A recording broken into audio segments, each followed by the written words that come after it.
அனைவருக்கும் கணித வணக்கம். இப்போ பார்க்க போகிறது 7ஆம் வகுப்புக்குரிய கணக்கு 3ஆம் பருவம் பயிற்சி 2.5ல் 10வது கணக்கை பார்க்க போகிறோம். பின் வருவனவற்றில் எது ரூபாய் 1000 அசலுக்காக ஓராண்டுக்கு 10% என்ற வீதத்தில் தனிவட்டி ஆகும் அப்படின்னு சொல்லி கொடுத்துருக்காங்க.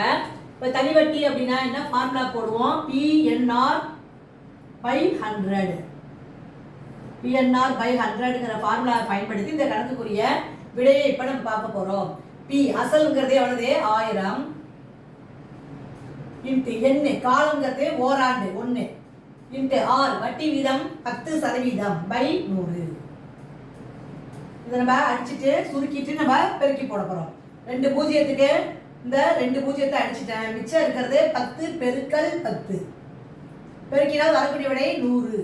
அப்ப ஆன்சர் இந்த கணக்குக்குரிய விடை ரூபாய் 100. தனி வட்டி என்பது எவ்வளவு கிடைச்சிருக்கு? ரூபாய் 100. புரிஞ்சுங்களா?